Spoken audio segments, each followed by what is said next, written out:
Bonjour, bienvenue, mon nom est Ibrahima Touré, je suis consultant en informatique chez DMR. Dans cette vidéo s'inscrivant dans le cadre de nos séries de vidéos sur la technologie WPF de Microsoft, nous allons présenter la leçon 3 intitulée Base de commande sur le chapitre Routed Event et Command, leçon à travers laquelle nous allons essayer d'étayer un peu plus ou de présenter les éléments basiques sur les commandes. Alors, une commande est un concept WPF qui, lorsqu'il est appliqué dans un projet, permet de déterminer l'exécutabilité d'une opération et de déclencher l'exécution de cette dernière à temps opportun. Dans un scénario exposant source de l'opération et cible d'opération avec la possibilité d'avoir plusieurs sources d'opération. Dans cet exemple-ci, bien avant d'aller un peu plus en détail, nous allons essayer de commencer déjà par réaliser une fenêtre à travers laquelle nous allons présenter un exemple sans utilisation des commandes. Et puis par la suite, essaierons de réaliser la même fenêtre avec utilisation des commandes pour essayer de jauger à peu près quant à l'utilisation des commandes, l'importance de cela par rapport à un élément ou à une fenêtre qui n'utilise pas cette dernière. Donc nous faisons CTRL-SHIFT-A et puis nous faisons WPF et nous choisissons fenêtre de type WPF et ici nous allons mettre exemple sans commande. Donc nous allons réaliser une fenêtre avec un exemple n'utilisant pas de commande avec un ensemble d'opérations en son sein et puis par la suite allons réaliser une autre fenêtre qui utilise ici une commande. Nous allons déjà commencer par placer dans notre fenêtre un menu, donc nous faisons Windows, point menu, donc menu contextuel de notre fenêtre ici. À l'intérieur de ce dernier nous mettons contexte menu. Au sein de ce dernier, nous mettons menu item, c'est-à-dire une instance de la classe menu item pour lequel nous allons spécifier comme premier attribut, c'est-à-dire attribut header. Nous allons mettre simplement quelque chose que nous refermons. Après, nous mettons un second menu item et pour le header, nous dirons contexte menu item coupé. Et pour le header, nous allons marquer couper le texte. Et pour l'attribut ici, ça va être plutôt, là ça va être le nom pour le header. Donc ce sera name. Et puis nous copions ceci. Nous allons simplement ajouter ce dernier et mettre contexte menu collé. Et après nous allons copier notre premier menu item. Allons mettre ceci. Après, dans notre grille, nous allons placer quelques row definitions.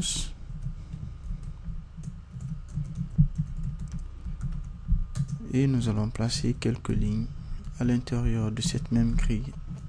Donc, une première ligne et puis une seconde ligne. Après, toujours dans notre grille ici, ayant défini deux lignes au sein de ce dernier, nous allons définir la hauteur de notre première grille à celle de, donc 8. À celle de auto. Après, nous allons placer un menu dans notre grille pour lequel nous allons spécifier une instance de la classe menu item pour placer un premier item de menu et qui va recevoir le nom de menu item coupé. Et comme header, couper texte. Et comme background, nous allons choisir la couleur Alice Blue, celle qui s'offre à nous. Nous faisons F6 pour originer tout ceci pour voir si nous n'avons pas d'erreur. Là, nous avons une erreur au niveau de header, simplement que nous devons mettre un H majuscule. Puis nous refaisons F6. Et pour ici, nous devrons plutôt mettre menu item. Et revenons mettre ici pour la même balise ici, item, menu item. Et voilà, nous copions ceci. Nous recollons cela et nous mettons menu item collé tout simplement. Et pour header, nous allons mettre coller texte. Et tout à fait en bas, nous allons placer un stack panel qui va se trouver à la ligne 2. Et puis au sein de ce stack panel, nous allons placer un text box. qui va avoir comme marge celle de 10, 40 et puis 10. Nous allons séparer tout ceci par différentes virgules. Et puis nous refermons ce textbox et continuons à placer d'autres attributs tels que le font size qui va être à la valeur de 32 et le font weight qui va être ici à la valeur de extra bold et le min 8 qui va être à la valeur de 100, la hauteur minimale. Et puis nous allons mettre le accept return ici pour que nous puissions faire entrer dans notre textbox que nous allons mettre à la valeur de true et le xname de ce dernier pour que nous puissions le manipuler via le code. Nous allons mettre txt-coupe et voilà. Après nous allons placer un second stack panel dont l'orientation va être à celle de horizontale. S'il était vertical, on l'aurait laissé comme ça parce que l'orientation verticale est celle définie par défaut dans le stack panel. Après, nous allons mettre l'horizontal element de ce dernier à la valeur de center. Et puis par la suite, à l'intérieur de ce dernier, nous allons placer un bouton que nous allons nommer donc par le nom que nous allons appeler btn coupé. Et pour le content de ce dernier, nous allons mettre couper texte et voilà. Après, pour la marge de notre bouton, nous allons mettre une marge de 10 et puis finalement nous allons placer un second bouton ici et bouton pour lequel nous allons nommer alors bouton coller, btn coller, et avec le texte de content qui va être coller texte. Nous allons essayer de jouer un peu sur les marges ici à ce niveau, donc nous mettrons 40 et puis la valeur troisième qui va être à celle de 10 pour essayer de centrer notre text box ici dans l'interface. Allons revenir dans notre fenêtre ici pour mettre le Windows Startup Location de ce dernier à la valeur de center screen et puis nous allons mettre un certain background à notre fenêtre ici à la valeur de Azure. Et puis voilà notre interface de réaliser. Puis bien avant de lancer cela, nous allons changer simplement le texte ici pour mettre la valeur de coller texte. Et nous faisons F6. Nous n'avons pas d'erreur. Et puis nous faisons F5 pour lancer cela. Et dans notre interface ici, nous avons plutôt la fenêtre précédente par rapport à la vidéo précédente. Et donc nous allons plutôt cette fois-ci mettre la fenêtre dans l'application. Donc nous allons localiser cette application, cette fenêtre ici dans l'explorateur de solutions. Donc faisons locate in solutions et nous copions le nom de ce dernier. Allons venir dans la partie application et puis nous allons changer le nom de ce dernier pour cette valeur. Nous allons enlever un dernier examen, CTRL S. Et puis finalement, nous lançons ceci. Donc nous avons notre fenêtre ici, telle que réalisée. Dans cette fenêtre, ce que nous comptons faire, c'est que nous avons un bouton de menu ici qui est couper texte et un autre bouton ici qui est coller texte. Et puis nous avons notre text box ici, avec lequel nous avons la possibilité de faire entrer à l'intérieur. Nous avons nos deux boutons couper texte et coller texte. Et puis nous avons un menu contextuel. Et dans ce menu contextuel là, nous avons aussi les éléments de menu d'item, couper le texte et coller le texte.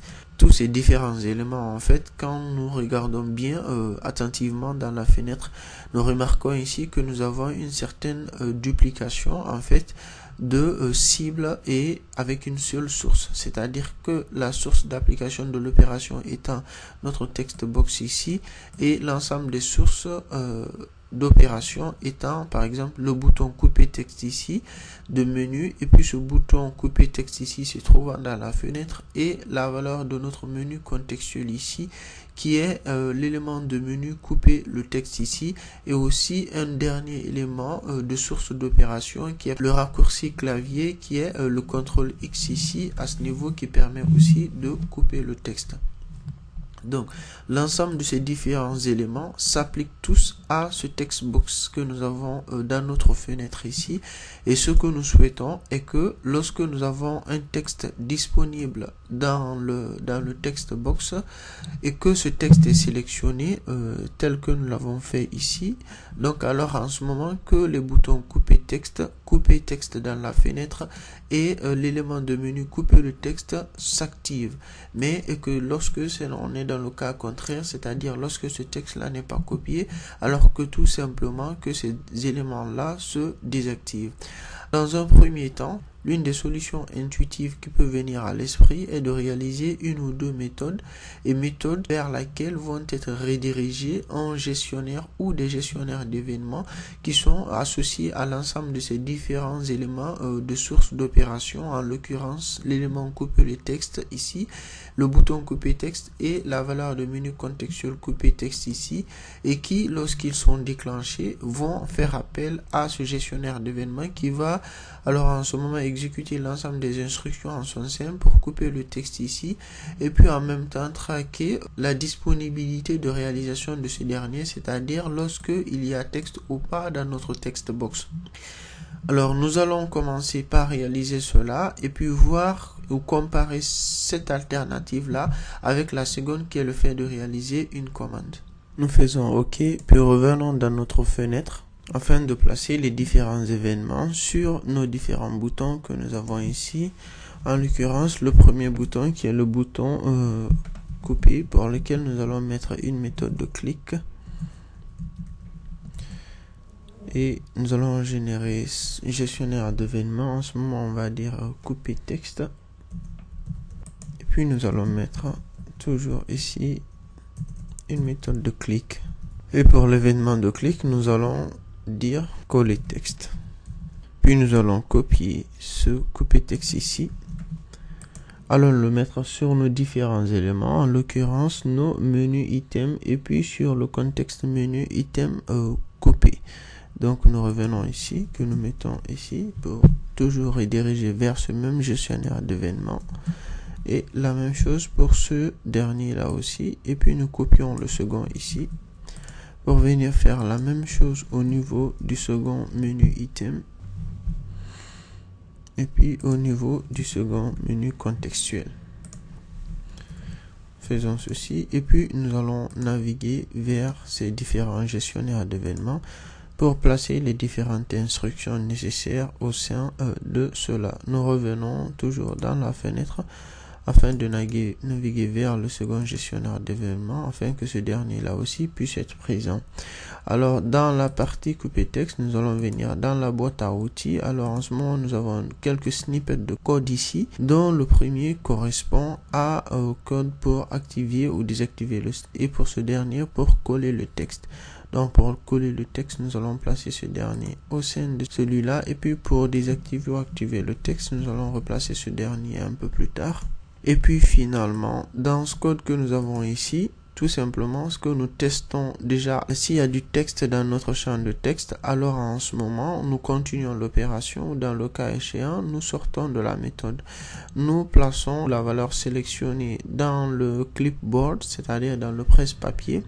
Et puis, à partir de cette ligne, nous sélectionnons ou nous stockons la valeur du texte bien avant la partie sélectionnée dans le texte. Et puis pour la suivante ici, nous sélectionnons la valeur postérieure après la sélection dans le texte et puis finalement nous affectons à la valeur du champ du texte la concaténation des différentes valeurs, c'est-à-dire les valeurs précédentes et postérieures. Alors en ce moment, pour faire effet de collage de texte, dans la partie couper texte, nous allons simplement écrire que txt coupe.text ici à ce niveau va être égal à la valeur du clipboard, c'est-à-dire le presse-papier, et puis nous allons récupérer la donnée stockée dans ce dernier via la méthode getData, puis nous allons spécifier le format du texte, c'est-à-dire le format de la donnée, donc data format, et puis en ce moment nous dirons que c'est le format du type texte, donc nous allons alors être obligés de changer en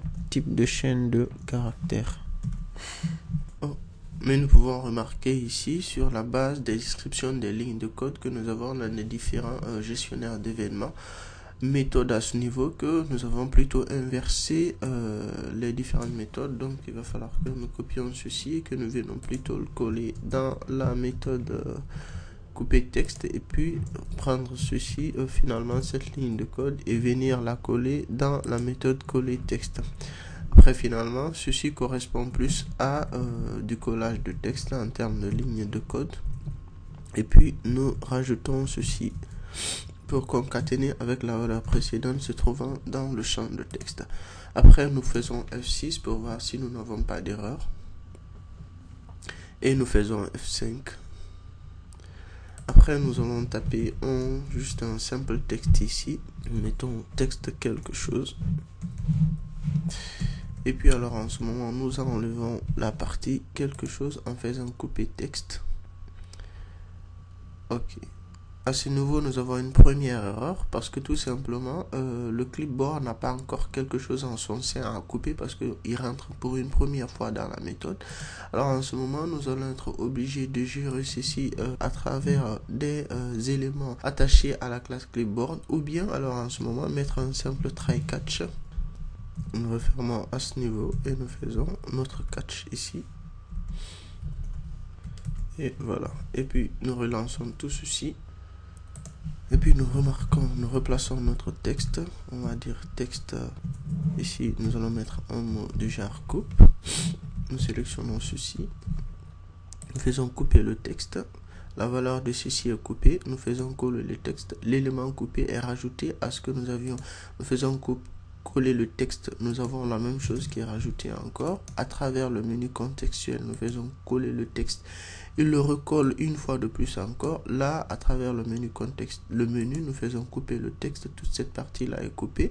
Et nous venons dans la partie menu contextuel ici. Nous faisons coller le texte et ce qui a été coupé est alors rajouté. Après, ce que nous souhaiterons est que lorsqu'il y a une valeur de sélectionner dans le champ de texte, que cet élément-ci, ce bouton, et de même que cet élément de menu, et de même que cet élément de menu contextuel. C'est-à-dire l'item de menu couper le texte puisse s'activer et lorsqu'il n'y a pas de valeur de sélectionner dans le champ de texte, que tout simplement ces éléments soient désactivés. Alors pour cela, nous allons venir dans le champ de texte. Nous venons dans notre fenêtre et puis au niveau de notre champ de texte ici, nous allons simplement ajouter un événement de type sélection change. Et à ce dernier, nous allons générer un gestionnaire d'événements. Et nous faisons entrer. Après, nous naviguons vers ce dernier. Et à l'intérieur de ce dernier, nous allons venir dans notre boîte à outils ici, afin de placer nos lignes de code activées, désactivées. Alors, donc ce code, tout ce qu'il permet de faire est de vérifier alors qu'il y a un élément de sélectionner dans le champ de texte. Si c'est le cas, il active certains éléments qui peuvent réaliser les opérations nécessaires par rapport au coupage. Et lorsqu'il n'y a pas de texte sélectionné dans notre champ de texte, alors en ce moment, ces éléments sont tout simplement désactivés. Donc nous revenons et nous retestons ceci. Et puis finalement, dans notre texte, nous collons ceci par exemple. Et donc lorsque nous collons une valeur et que nous la sélectionnons, alors tout de suite nous avons les éléments couper texte et couper texte ici à ce niveau qui sont activés. Et lorsque nous désélectionnons ceci, alors en ce moment tout simplement ces valeurs là sont désactivées à ce niveau. Donc ce résultat obtenu au bout de 18 minutes de tractation de tours et de contours n'est pas assez mal, mais souffre de quelques handicaps qui sont par exemple les différentes étapes de réalisation de cela, l'ensemble des éléments qui rentrent en interaction pour la réalisation de tout ceci, notamment la partie code, de même que la partie XAML et les différentes méthodes de gestionnaire d'événements qu'il faut mettre en place, sans oublier les exceptions qu'il faut essayer de gérer. Et tous ces éléments-là sont alors en quelque sorte un peu encombrants. Alors que nous avons ici un autre concept en WPF que nous pouvons utiliser et en un temps assez record et qui peut nous donner tout ce résultat en une seule fois et qui ici sont les commandes. Donc pour la suite nous allons réaliser en un temps assez rapide les commandes sans nous étaler assez grandement sur cela dans cette vidéo, mais plutôt voir le résultat que cela pourrait nous donner par rapport à ce que nous avons réalisé tantôt. Alors nous arrêtons ceci, nous faisons CTRL-SHIFT-A, nous faisons fenêtre de type WPF et nous faisons pour cette fois exemple avec commande. Nous faisons ajouter. Et puis par la suite, nous réduisons cette fenêtre ici pour réarranger l'environnement et venons dans notre partie exemple sans commande. Allons simplement copier tout ce que nous avions mis ici en termes de XAML. Donc nous commençons par la partie Windows Startup Location jusqu'à la fin. Nous copions tout ceci, nous revenons dans notre exemple avec commande et nous recollons tout cela. Et puis par la suite, nous enlevons ceci pour que l'erreur puisse partir parce que nous avons défini le content plusieurs fois à ce niveau. Et puis tout ce que nous allons faire finalement est d'enlever tous les noms sur les sources que nous avions définies. Donc nous enlevons ceci, name, contexte menu, nous enlevons ce name là aussi et nous enlevons ce nom là aussi, excepté sur la cible sur laquelle la commande va s'appliquer. Alors en ce moment nous enlevons ce dernier là aussi et la cible étant le text box, nous n'allons pas toucher ce dernier. Nous enlevons celui-ci et nous enlevons le nom sur le bouton parce que nous n'allons simplement pas utiliser ceci dans le code. Donc finalement nous revenons sur ces différents éléments et sur le premier pour lequel nous avons mis l'événement, donc nous n'avons pas besoin d'événement avec les commandes et surtout que dans ce cas précis nous voulons utiliser des commandes préfets, c'est-à-dire déjà présents dans le système. Alors en ce moment nous n'avons pas besoin de partie code, donc à ce niveau aussi nous enlevons tout simplement le clic ici. Et puis en dernière position, nous enlevons les deux derniers clics à ce niveau et puis le dernier clic ici sur ce bouton-ci. Après finalement, nous revenons à notre menu item ici et ce qu'allons mettre tout simplement est une commande. Donc nous mettons commande ici et nous disons que le commande est un commande déjà préfet qui est commande coupée qui est cut. Et puis finalement nous disons que le target de cette commande là, donc commande target, donc on va lier ce dernier vers par binding. Donc nous allons faire un binding et allons préciser le nom de l'élément vers lequel nous voulons faire cette liaison. Donc nous choisissons notre txt copy ici tout simplement et venons mettre ce dernier ici à ce niveau. Donc finalement nous copions ceci et partout où nous avons à couper le texte, donc surtout sur ce menu item ici, nous venons recoller la même chose ici et dans la partie sur le bouton ici dans le stack panel, nous revenons aussi coller ceci.